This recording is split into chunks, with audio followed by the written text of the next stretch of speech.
හරි. එවනම් ඇල්කීන වල ප්‍රධාන ප්‍රතික්‍රියා වර්ගය වෙන්නේ පුතේ ලාක්ෂණික ප්‍රතික්‍රියා වර්ගය වෙන්නේ ඉලෙක්ට්‍රෝෆිලික ආකරණය. ඒ කියන්නේ ඉලෙක්ට්‍රෝෆිලික් ඇඩිෂන් එකක්. හරි. එතකොට එයාගේ සංකේතය අපි දානවා EA කියලා. මේවා මතක තියාගන්න ඕනේ පේපර් වල මේවා වෙනම දෙනවා. හරි. එතකොට මේ අවස්ථාවේ බලලා ලියා ගන්න පුළුවන්. හරි. එවනම් අපි මෙතන ගන්නවා ඉලෙක්ට්‍රෝෆිලික ආකරණයක් සඳහා පුතේ දර්ශී උදාහරණයක්. හරි. මම ගන්නවා ඒකට ප්‍රෝටීන් අණුව. මෙන්න මේ විදිහට ප්‍රෝටීන් අණුව. අරගෙන එයාත් එක්ක ප්‍රතික්‍රියාවට අරගෙන යනවා EX කියලා දර්ශීය ව්‍යුහයක්. හරි. දර්ශීය ව්‍යුහයක්. මෙතන E තමයි ඉලෙක්ට්‍රෝෆයිලය. හරි. එතකොට ඉලෙක්ට්‍රෝන හිග අංශුව. එතකොට ඉලෙක්ට්‍රෝන හිග අංශුවට ෆයි බන්ධනයේ විසින් පුතේ ඉලෙක්ට්‍රෝන ලබා දෙනවා මේ ආකාරයට. දෙනකොට මේ බන්ධනය මේ ආකාරයට විසම විච්ඡේදනය වෙනවා. මේ ඉලෙක්ට්‍රෝෆිලික ආකරණයේ දර්ශීය යාන්ත්‍රණය. එතකොට ඉස්සරහින් අපි ඉලෙක්ට්‍රෝෆිලික ආකරණ ක්‍රියා කීපයක් ඉගෙන ගන්නවා. ඒ තුල මේ යන්නේ පොදු යාන්ත්‍රණ පියවරක්. හරි. ඒ හරහා ගොඩ නැගෙනවා මේ විදිහට CH3 C මෙයා ප්ලස් H මෙයාට CH2 මේ ඉලෙක්ට්‍රෝෆයිලය වැදෙනවා CH2E. දැන් මාධ්‍ය තුල කවුද ඉන්නේ පුතේ? ආපු X- කෙනෙක් ඉන්නවා නේද? ඒ X- මේ විදිහට මම මෙතනින් දක්වනවා. ඒ X- මේ ආකාරයට ධනාරෝපිත කාබන්ට ඉලෙක්ට්‍රෝන ලබා දීම කරනවා. හරි. ඒ හරහා අවසන් ප්‍රතිඵලය ලැබෙනවා CH3 CX H CH2E. මෙන්න මේ විදිහට. පැහැදිලි නේද? හරි. දැන් එතකොට මෙයා තමයි පුතේ මෙතන ලැබෙන ප්‍රධාන ඵලය. මේ ඵලයට අමතරව තව ඵලයක් ලැබෙන්න පුළුවන්. ඒ ඵලය මම මේ විදිහට දක්වනවා. ඒ තමයි මේ දෙක මාරු කරලා. එතකොට CH3 මැද්දට බැඳෙනවා X එක ඉලෙක්ට්‍රෝෆයිලය. ඒ වගේම අර අනිත් කාණ්ඩය අපි X කියලා සඳහන් කරපු එක්කෙනා මේ විදිහට මෙයාට බැඳෙනවා. පැහැදිලි නේද? හරි. එතකොට මේ ආකාරයට පුතේ මෙයා සුළු ඵලය වෙන්න. දැන් මේ ප්‍රධාන තීර කාරණාවලට පුතේ යන්න හදන්නේ. හරි. සුළු ඵලය මේ තියෙන්නේ ප්‍රධාන ඵලය. හරි. එතකොට සුළු ඵලය සහ ප්‍රධාන ඵලය ලෙස ඵල දෙකක් ලැබෙන්න හේතුව ඒ තමයි මේ ගොඩනැගෙන පුතේ අතරමැදි අවස්ථාවේ තියෙන නේද ව්‍යුහයක්. මේ ඇවිල්ලා කාබෝ කැටායනය. මෙන්න මේ කාබෝ කැටායනයේ ස්ථායි ස්වරූපයේ වෙනස. සාමාන්‍යයෙන් යම් ප්‍රතික්‍රියාවක ප්‍රධාන ඵලය ගොඩනගන්නේ ස්ථායි කාබෝ කැටායනය හරහා. මේ කාබෝ කැටායනයක ස්ථායීතාවය කියන තියරිය ඔයාලට පුතේ විවිධ ප්‍රශ්නවල විවිධ ස්වරූපයට ලැබෙනවා. කෙලින් MCQ වල අහලා තියෙනවා. ඒ කියන්නේ අපි දැන් පහුගිය අවුරුදු 20ක ගත්තොත් පුතේ ප්‍රශ්න 15ක් 16ක් විතර වගේ ප්‍රශ්න තියෙනවා. මේ තැන දැනුම තියෙන. හරි. සමහර අවුරුදු වල ප්‍රශ්න දෙකකට තුනකට වගේ කියලා තියෙනවා. හරි. ඒ වගේම තමයි රචනා ප්‍රශ්නවල ව්‍යුහගත රචනා ප්‍රශ්නවල විවිධ ගුණාත්මක පැහැදිලි කිරීම මේ හරහා කරන්න තියෙනවා. එහෙමනම් පුතේ පේපර් 3ටම මේ දැනුම වැදගත්. එහෙමනම් අපිට සිලබස් එකේ කියලා තියෙන දේ ඔයාලට රිසෝස් බුක් එකේ දීලා තියෙන දේ ඔය දෙකම ගත්තත් පුතේ විභාග මානය තුල තියෙන ප්‍රශ්නයක් කරන්න බෑ. ඒකට අවශ්‍ය වන දැනුම ඒක තුල ගොඩ නැගිලා නැහැ. අපි එතනින් එහාට දෙයක් ගොඩ නගන්න ඕනි. හරි. එහෙමනම් මම ඔයාලට පැහැදිලි කරලා දෙනවා මේ අවස්ථාවේ උගන්වනවා කාබෝ කැටායනික ස්ථායීතාවය ඉතාම පුළුල් වපසරයක ඒ වගේම හොඳින් ඒක තේරෙන්න ඕනම ප්‍රශ්නයකට යොදා ගන්න පුළුවන් වෙන්න. ඒ වගේම තියරිය කියලා දීලා මේක මම පොඩි උදාහරණ ප්‍රශ්නයකට අපි කරමු. පැහැදිලි නේද? හරි. මේ බලා ගන්න.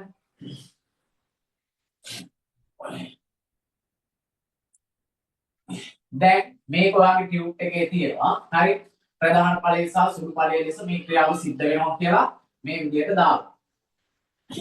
දැන් පුතේ අපි ඉස්සෙල්ලම මෙතන ඉගෙන ගන්න බලාපොරොත්තු වෙනවා අපේ නිර්දේශයට අදාළව අපි දැනගත යුතු කාරණය. ඒ තමයි මේ කාබෝකැටයන් එක පුතේ ස්ථායීතාවය වෙනස් වෙනවා ප්‍රාථමික ද්විතීයික තෘතීයික කියන අනුපිළිවෙල මත. ප්‍රාථමික ද්විතීයික තෘතීයික කාබෝකැටයන්යක් තීරණය වෙන්නේ කොහොමද? ඒ ධනාරෝපිත කාබන්ට බැඳුණු ඇල්කයිල් දාම කොටස් සංඛ්‍යාව මත. එහෙමනම් මම මේ විදිහට ගන්නවා CH3 CH2+ මෙයා මත ධන. ඊළඟට CH3 CCH3 සමග H එකක් මෙයා ධන. ඊළඟට මම ගන්නවා CH3 CCH3 CH3 මෙයා ධන. පැහැදිලිද? එහෙමනම් පුතේ මේ විදිහට දාම එකක් නම් මෙයා ප්‍රාථමික කාබෝකැටයනයක්. මෙයා ප්‍රාථමික කාබෝකැටයනයක්. හරි. කාබන් දාම දෙකක් ඇල්කයිල් දාම දෙකක් බැඳලා ඉන්නවා නම් එයා හඳුන්වනවා ද්විතීයික කාබෝකැටයනයක්. ඒ වගේම කාබන් දාම තුනක් බැඳලා නම් අපි ඒක හඳුන්වනවා තෘතීයික කාබෝකැටයනයක්. පැහැදිලි නේද? එතකොට මේ ඇල්කයිල් දාමයක් කියලා කියන්නේ මේ ඇල්කයිල් දාමයකට තියෙන පුතේ විශේෂ හැකියාවක්. ඒ තමයි දාමය දිගේ තමන්ගේ බන්ධන ඉලෙක්ට්‍රෝන වලාව තමන්ගෙන් ඉවතට තල්ලු කරන්න පුළුවන් හැකියාවක් තියෙනවා. ඒ කියන්නේ මෙන්න මේ CH3 කාණ්ඩයට පුළුවන් ඉලෙක්ට්‍රෝන වලාව මේ විදිහට දකුණු පසට තල්ලු කරන්න. දැන් මේ විදිහේ මෙතන මම CH3 CH බන්ධනය මෙහෙම පෙන්නුවාම මේ විදිහට මෙයා මේ ආකාරයට මෙහෙට තල්ලු කරනකොට මෙයාගේ ධනාරෝපණයේ යම් අඩුවීමක් තියෙනවා. මම ඊතලයක් පල්ලෙහාට ගන්නවා. හරි. මෙයා විසින් දාව දෙකක් දිගේ ඉලෙක්ට්‍රෝන වලාව ධනාරෝපිත කාබන් දෙසට තල්ලු කරනවා. ඒක නිසා මෙයාගේ ධනාරෝපණය අර පළමු අවස්ථාවට වඩා වැඩිපුර අඩු වෙනවා. තෘතීයික කාබෝකැටයනයක් සහිත අවස්ථාවේ මේ විදිහට දාම තුනකින් පුතේ ඉලෙක්ට්‍රෝන විකර්ෂණය කිරීම කරනවා ධනාරෝපිත කාබන් දෙසට. ඒක නිසා මෙයාගේ ධනාරෝපණය මේ විදිහට මම අවස්ථා තුනක් යටතේ අඩු කරනවා. එවනම් අඩුම ධනාරෝපණයක් තියෙන්නේ මොන කාබන් මතද? ඔයාලට සරලව තේරෙනවා මෙයාට වඩා මෙයාගේ ධනාරෝපණය අඩුයි, එයාට වඩා මෙයාගේ ධනාරෝපණය අඩුයි. ධනාරෝපණය අඩු වෙන තරමට කාබෝකැටයනේ ස්ථායීතාවය පුතේ වැඩි වෙනවා. එහෙමනම් ප්‍රාථමික කාබෝකැටයනයකට වඩා ද්විතීයික කාබෝකැටයනයකත් ද්විතීයික කාබෝකැටයනයකට වඩා තෘතීයික කාබෝකැටයනයකත් ස්ථායීතාවය වැඩි. පැහැදිලි නේද? ඊළඟ කතාව. දැන් මේක දැනගත්තා කියලා පුතේ සාමාන්‍යයෙන් ඔය 2000 2003 2004 විතර වගේ වෙනකන් ආපු ප්‍රශ්න ටික ගන්න හැකියි. හැබැයි එතනින් ඔබට අහලා තියෙන ප්‍රශ්න කරන්න බෑ. හරි. එතකොට අපි මීට එහා පැත්තට ගිහිල්ලා අපි යම් දැනුමක් හදා ගන්න ඕනේ. පුතේ කාබෝකැටයනයක ස්ථායීතාවය සංසන්දනය කරන්න අපිට ප්‍රශ්නයක් දුන්නොත් අපි ඉස්සල්ලාම මේ දීලා තියෙන කාබෝකැටයන ප්‍රධාන අවස්ථා දෙකකට වෙන් කරගන්න ඕනේ. ඒ තමයි සංප්‍රයුක්ත ව්‍යුහ සාධන කාබෝකැටයන සංප්‍රයුක්ත ව්‍යුහ සාධන කාබෝකැටයන ඒ වගේම සංප්‍රයුක්ත ව්‍යුහ නොසාධන කාබෝකැටයන සංප්‍රයුක්ත ව්‍යුහ නොසාධන කාබෝකැටයන. හරි. එහෙමනම් සාමාන්‍යයෙන් පුතේ අපි සලකනවා සංප්‍රයුක්ත ව්‍යුහ සාධන කාබෝකැටයන සාපේක්ෂව ගොඩක් ඉහළ ස්ථායි කියලා. එතකොට කොහොමද සංප්‍රයුක්ත ව්‍යුහ හදන කාබෝකැටයනයක් අපි හොයාගන්නේ? ඒ තමයි පුතේ මෙන්න මේ ධනාරෝපණය සහිත කාබන් තියෙනවනේ.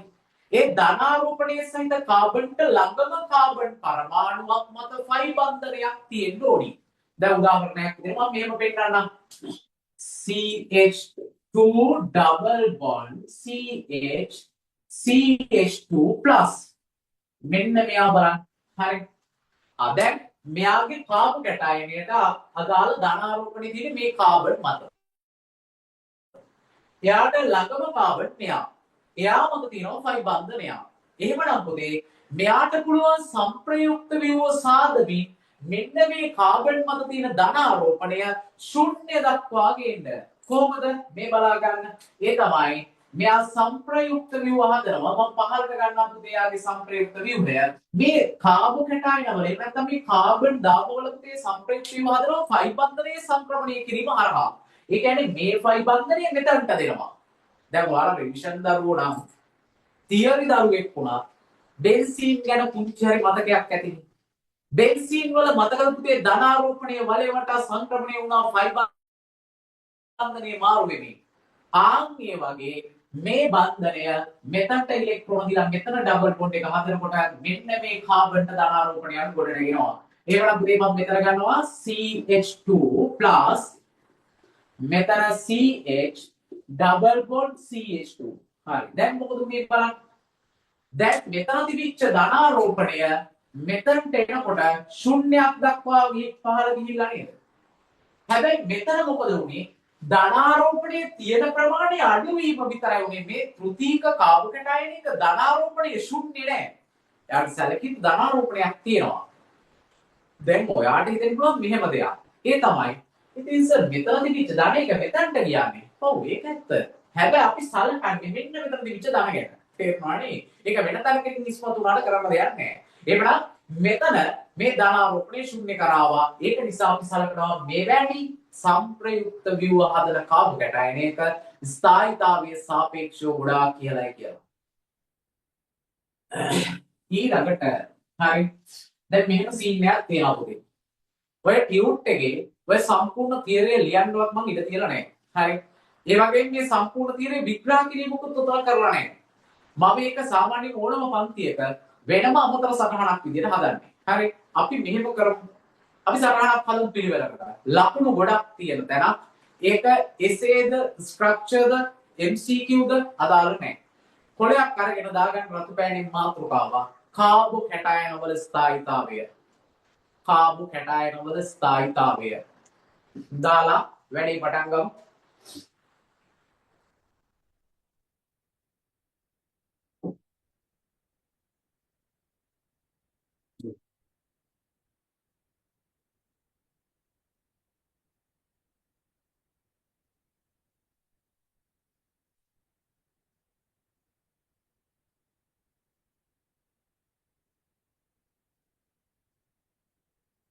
එහෙම දාලා පාලින් ලියා ගමු මෙහෙම.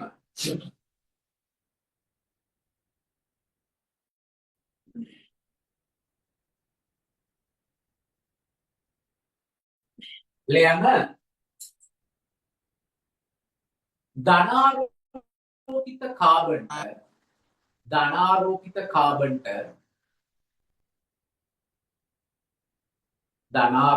කාබන්ට වැඩි කාබන්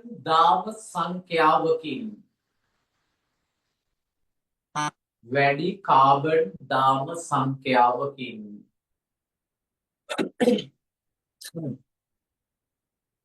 ඉලෙක්ට්‍රෝන විකර්ෂණය කිරීමේදී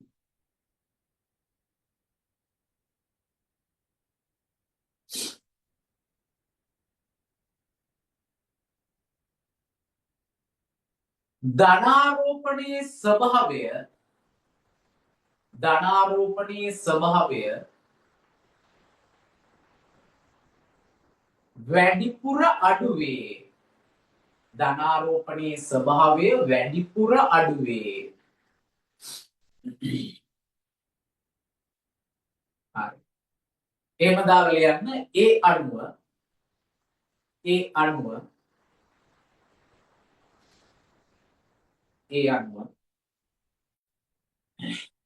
කියලා දාලා පහලින් පුතේ මේ පිළිවෙල දාගන්න.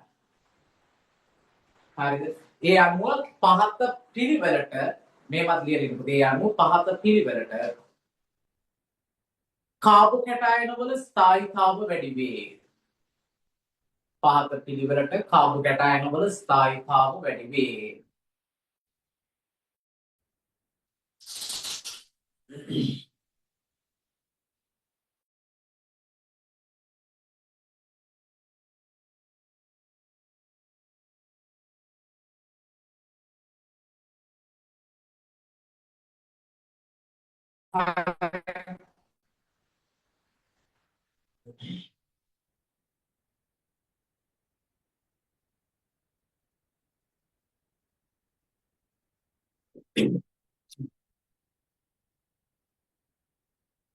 ටිකක් ගාලා දාගන්නකොට මේ ඊතල මාක් ටිකක් දාගන්න. හරි. ඒ ඊතල මාක් දා ගැනීම තුලත් ඔයාගේ අවබෝධය වැඩි වෙනවනේ. ඒක නිසා.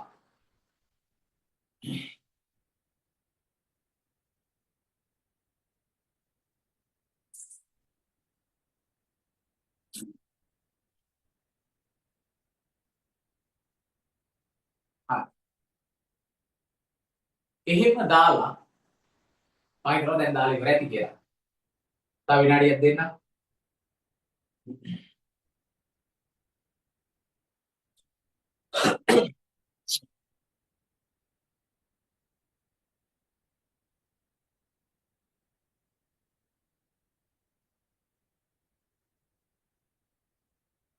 හරි. එහෙම දාලා පුතේ පහලින් ලියා ගන්න.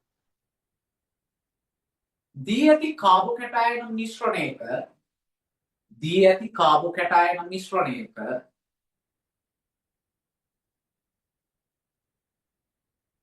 ස්ථායීතාවය සංසන්දනය කිරීමේ ස්ථායීතාවය සංසන්දනය කිරීමේදී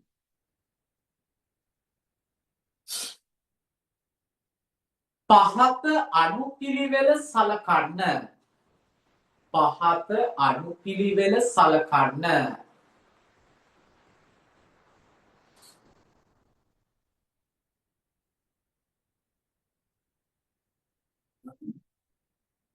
හරි. ඒ යටතේ දාගන්න පුතේ අංක 1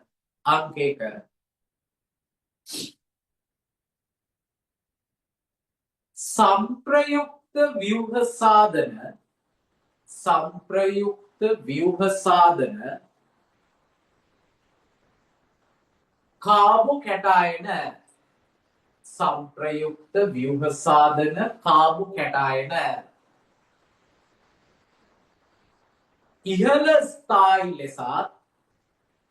ඉහළ ස්ථායි ලෙසත්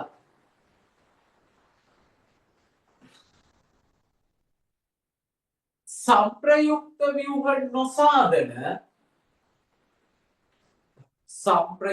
ව්‍යුහ නොසාදන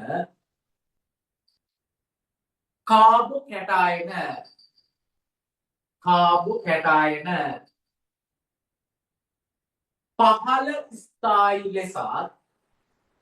පහළ ස්ථායි ලෙසත්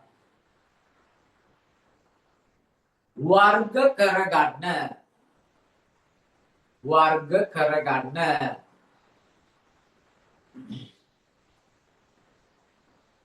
ඊට පස්සේ එහෙම ලියලා වර්ග කරගන්න එහෙම දාලා ඒ යටතේ පුතේ දාගන්න තරු ලකුණක් රතු පෑනින් තරු ලකුණක් දාලා ඒ යටතේ ලියන්න සාමාන්‍ය පෑනේ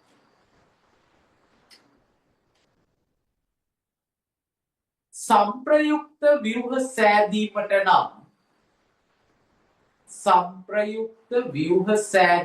නම්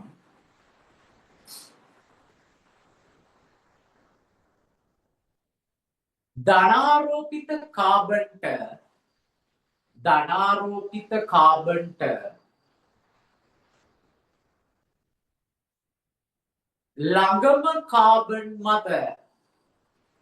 ළඟම කාබන් මත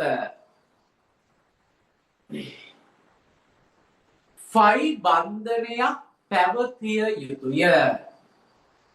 ළඟම ෆයි බන්ධනයක්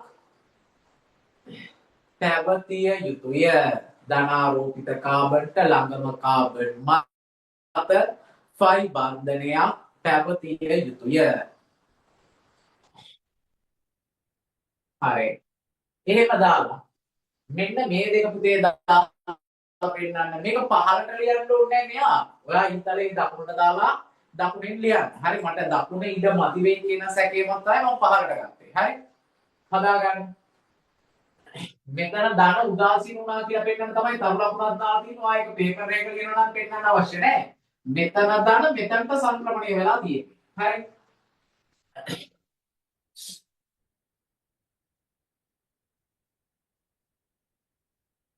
ඉක්මනට ලියාගෙන බලන්න.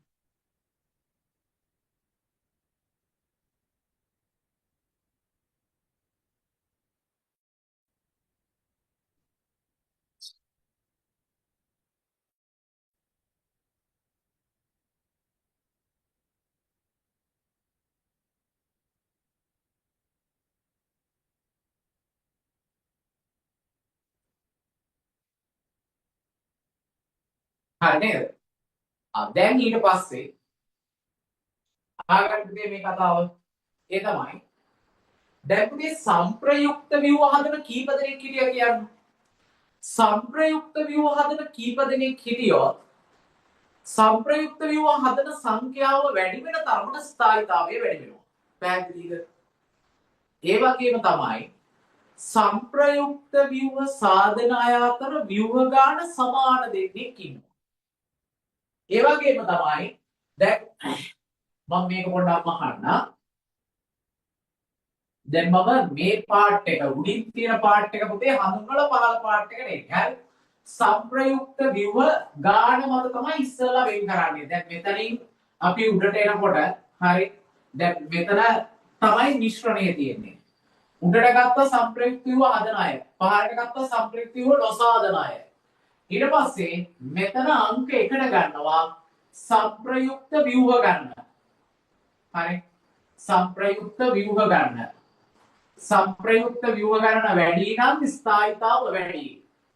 ස්ථායීතාව වැඩි. හරි? ඊළඟට අංක 2 අපි නු සංප්‍රයුක්ත ව්‍යුහ ගන්න සමානයි. සංප්‍රයුක්ත ව්‍යුහ ගන්න සමාන නම් ඒ අදාළ කාබු කැටායනේ අපි බලනවා පුතේ ප්‍රාථමික ද්විතීක තෘතීක ස්වරූපය. ප්‍රාථමිකට වඩා ද්විතීක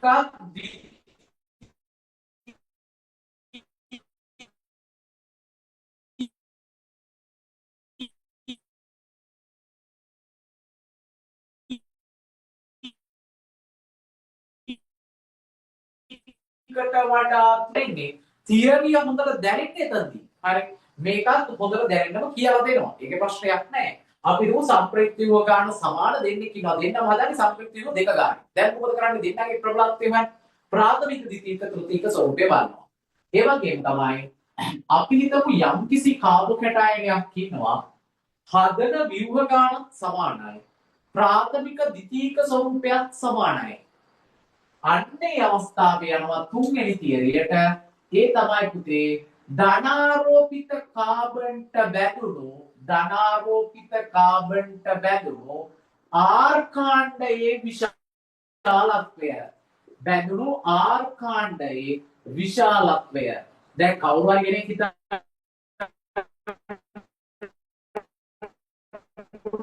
මෙහෙම ප්‍රශ්නයක්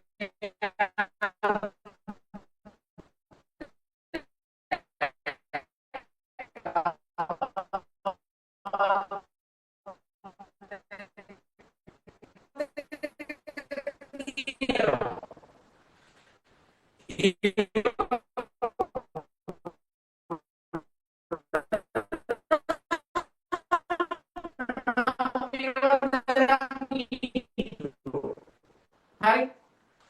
මොකක්ද ආර් කාණ්ඩයේ විශාලත්වය කියන්නේ? මෙන්න මෙහෙම ඉන්නවා කෙනෙක්. ඩබල් බොන්ඩ් CH2 හරි මෙයා දන්න. මෙයාට ඉන්නවා CH3 කාණ්ඩයක් ඉන්නවා. CH2 ඩබල් බොන්ඩ් C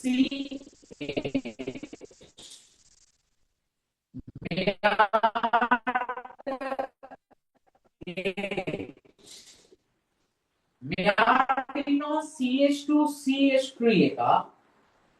මෙයා ප්ලස්. මෙයා මෙතනට ට්‍රාන්ස්ෆර් කරලා මෙයා දානවා. මෙයා මෙතනට ට්‍රාන්ස්ෆර් කරනවා මෙයා දානවා. දෙවෙනි තියරේ ප්‍රාථමික ද්විතීක දෙපැත්තෙන් තිය ඇල්කයිල් දාම කොටස් දෙකයි ද්විතීකයි. මෙයාගෙත් එහෙමයි ද්විතීකයි. දැන් මොකද වෙන්නේ? ආර් කාණ්ඩයේ විශාල වෙන තරමට පුතේ තල්ලු කිරීමේ හැකියාව විකර්ෂණය කිරීමේ හැකියාව වැඩි වෙනවා. මෙතන තියෙන්නේ කාබන් 1 දාමු කොටසක්. මෙතන තියෙන්නේ කාබන් 2 දාමු කොටසක්. කාබන් පරමාණු දෙකක දාමු කොටස විකර්ෂණය කරන ප්‍රමාණය සාපේක්ෂව වැඩි.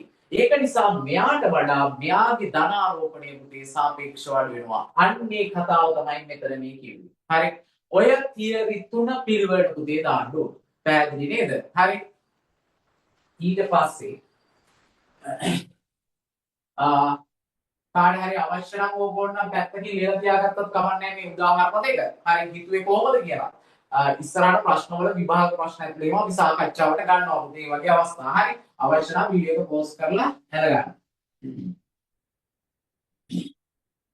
හරි. ඊළඟට සම්ප්‍රයුක්ත ව්‍යුහ නොසාධන කාබු කැටායන. උතේ සම්ප්‍රයුක්ත ව්‍යුහ නොසාධන කාබු කැටායන වල අර ගයිඩ් එකේ විදිහට දීලා තියෙන ස්ටෙප් එක තමයි කියන්නේ පළවෙනියට. මොකක්ද ඒ? ඒ තමයි අංක 1 ප්‍රාථමිකට වඩා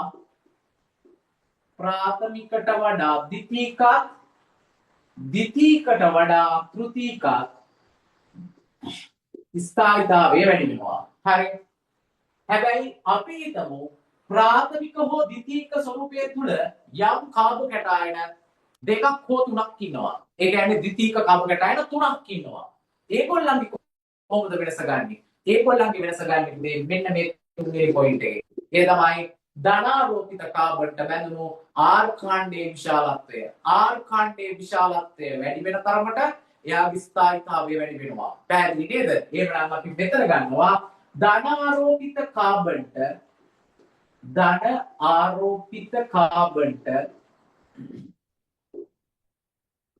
බැඳුණු R කාණ්ඩයේ විශාලත්වය පැහැදිලි නේද? හරි. එහෙමනම් ඔන්න ඔය විදිහට පුතේ අපට තියෙන්නේ මෙන්න මේ තියරිය විතරයි. හැබැයි මෙන්න මෙච්චර තියරියක් අපි ප්‍රශ්නයක් තුල සලකන්න ඕනේ. පැහැදිලි නේද? දැන් ඔන්න ඔය හදලා තියෙන සටහනට පහලින් මෙන්න මේ සටහන. හරි. මෙතන මම දාන්නම් කාබු කැටායන මිශ්‍රණය. කාබු කැටායන මිශ්‍රණය. දැන් එහෙමනම් මෙන්න මේ සටහන පුතේ දා ගන්න උතර පහලින්. හරි මම පොඩක් බෝඩ් එකෙන් අයින් වෙන්න නැත්තම් පේන්නේ නැති නිසා. ඊට පස්සේ අපි ප්‍රශ්නයක් කරමු.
දැන් මේ පැත්ත ටික පුතාලා සටහනට දාගෙන ඉවරයි නේ. මම මේ පැත්තට ආවා කියලා බලපෑමක් නැහැ නේ.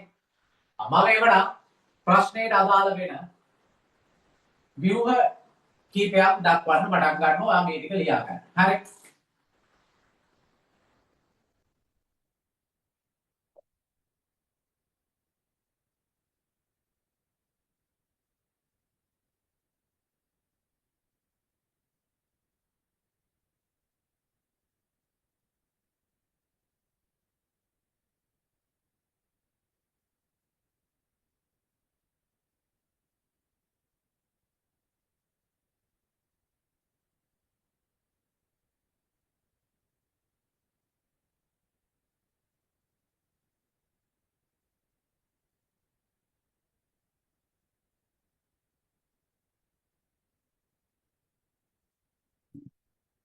දැන් මේ ටික අනිවාර්යෙන් දාලා ඉවර හින්දා මම මේ ටිකත් පොඩ්ඩක් මහන්න අර ටික තියෙන්න ඇරලා. හරි.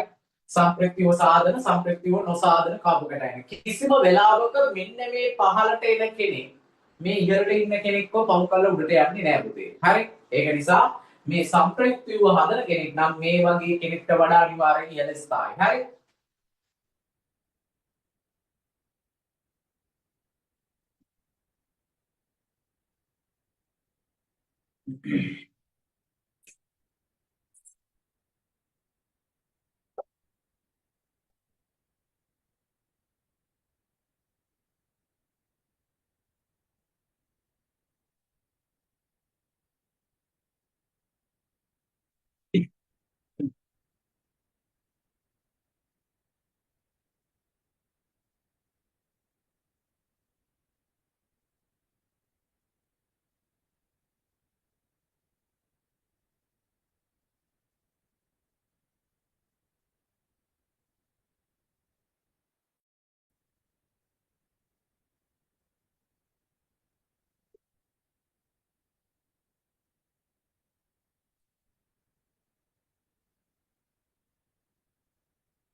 දැන් මේ ටිකත් ඔයාලා ඉවර ඇති අනිවාර්යෙන්ම.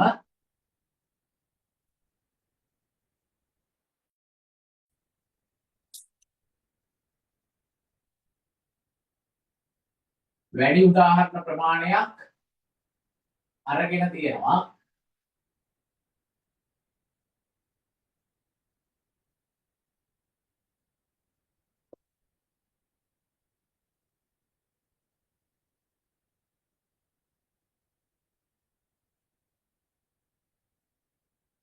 අපි ගමු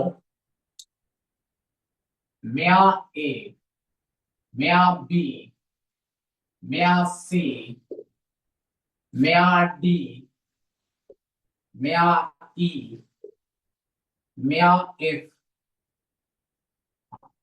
දැන් එහෙමනම් A B C D E F කියන කාපු කැටයන වල ස්ථායීතාවයේ වැඩි වෙන පිළිවෙල පුතේ සකස් කරන්න බලන්න. මම මේක පැහැදිලි කරමින් විවරණය කරනවා. එතකොට අර තියරිය තුල යම් තැනක අනවබෝධයක් ඔයා ගාව තිබ්බනම් ඒක මේකෙන් ගොඩ දා ගන්න පුළුවන්. හරි. කරමු බලන්න.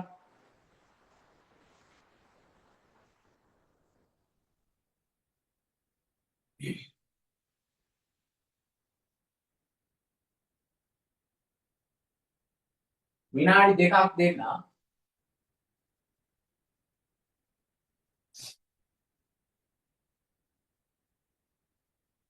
ඉක්මනට ඉවර කරන්න ඕනේ.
කලා පැච්චලා වුණත් තීරික බැලුවේ කවුලක් නැහැ නේ.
හරි පුතේ. නැති නේද කාලේ?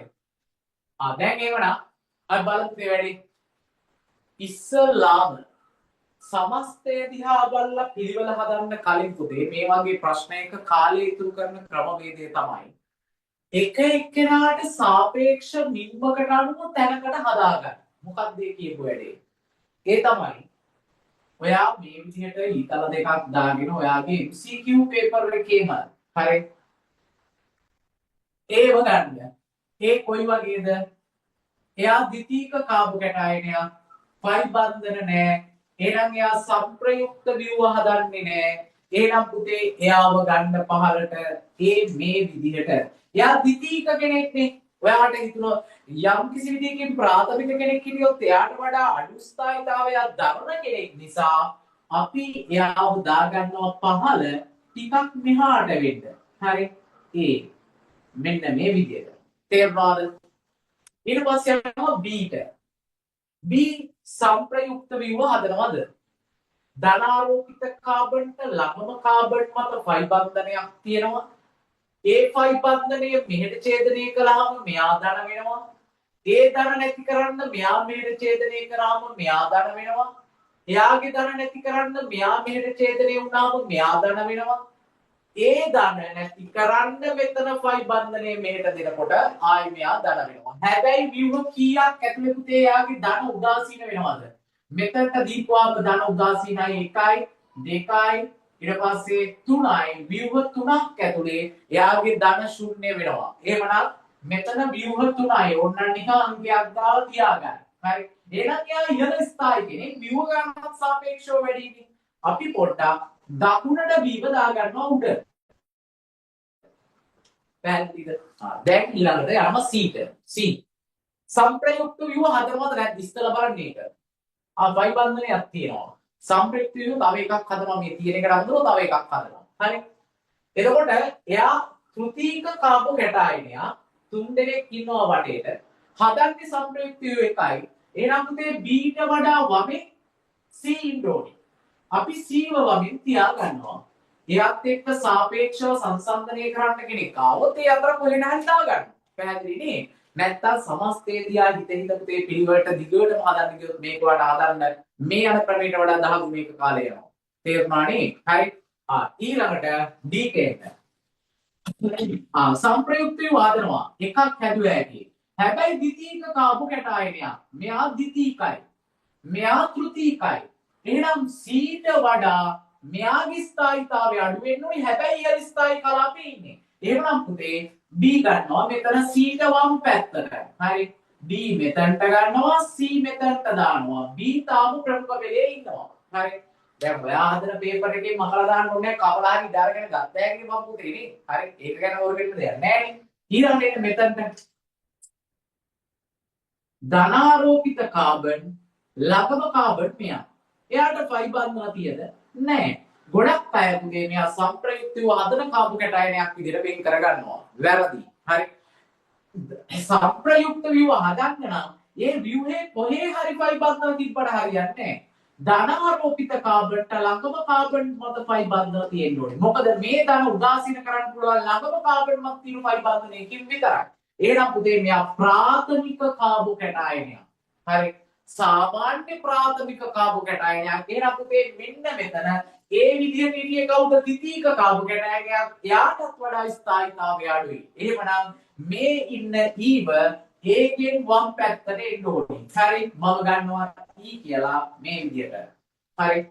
දැන් ඊළඟට මොකද වෙන්නේ? if බලන්න පුතේ 1 2 3 එයා තෘතීක කාබු කැටයනියක්. එහෙමනම් පුතේ මෙයා මෙතන ඉඳපු ද්විතීකටත් මෙතන ඉඳපු ප්‍රාථමිකටත් වඩා ස්ථායි. හැබැයි සම්ප්‍රයුක්ත දිවදන්නේ නැහැ. එහෙමනම් පුතේ F කියන කෙනා මෙයාගෙන් දකුණට එන්න. දැන් කොහොමද පිළිවෙල ගන්නෙ? බලන්න වෙලාවක් ගියාද මම පැහැදිලි කරමින් ඉන්නේ කලේ. එහෙමනම් පුතේ මෙයාගේ E තමයි අඩුම කෙනා. ඊට වඩා A, Aට වඩා F, Fට වඩා D, Dට වඩා C, Cට වඩා B. මෙන්න නිවැරදි උත්තරේ. බලන්න පුතේ අපට තියරි ටික සියල්ලම දාන්න පුළුවන් වුණා. හරි. එතකොට මේ දේවල් හරියට හදාගත්තොත් ඕගනික් කියලා කියන්නේ පේපර් එකේ ලකුණු 20 25 අතර ඇවරේජ් එකකින් ලකුණු ක්‍රියාත්මක වෙන පාඩමක්. ඒක තුල මේ කතා කරන තියරි පුතේ සැලකිය යුතු ලකුණු ගණනක් තියෙනවා. හරි. එහෙනම් මේ සම්බන්ධව මොනවා හරි දෙයක් තව ඔයාලට අහන්න ඉතුරු මැසේජ් එකක් දාලා අහන්න. ඒක කොහොම පැහැදිලි කරලා දෙන්න.